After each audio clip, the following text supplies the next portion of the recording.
আজকে কথা বলবো ফ্যাটি লিভার রোগ নিয়ে। আপনার লিভারে কোনো কারণে চর্বি হয়েছে, আপনি কিভাবে বুঝবেন?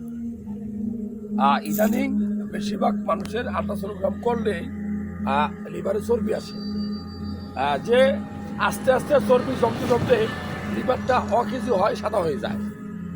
আর অবহেলা করলে, যত্ন না নিলে, চিকিৎসা না করলে লিভার সিরোসিস হয়ে লিভার ক্যান্সার হয়।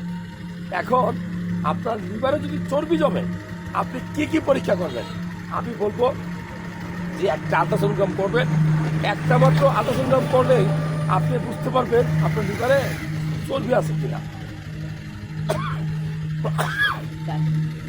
ঠান্ডা লেগেছে। এছাড়া আপনি এসজিপিটি টেস্ট করতে পারেন, এসজিওটি টেস্ট করতে পারেন। মনে রাখবেন আপনার লিভার রোগটা কেন হয়।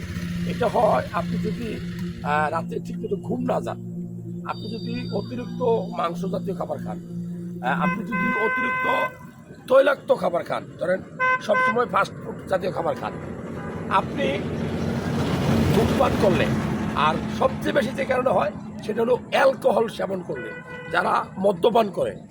এখন আপনার লিভার রোগ আপনি কিভাবে বুঝবেন? বুঝার খুব সহজ উপায় হলো আপনার বমি বমি ভাব হবে, পেটের ব্যথা করতে পারে, বিশেষ করে পেটের উপরি অংশে, বিশেষ করে পেটের উপরি অংশে ব্যথা করতে পারে। আর সকালবেলা ঘুম থেকে উঠলে দেখবেন যে মুখটা একটু তিতা তিতা থাকবে, কোনো খাওয়ার রুচি থাকবে না, যে কোনো খাবার আপনার খাইতে ইচ্ছা করবে না, প্রস্রাব করবেন, হলুদ হতে পারে। চোখের উপরি অংশ, এই যে স্ক্লেরা যেটা উপরি অংশ সহ মুখটা হলুদ হয়ে যেতে পারে।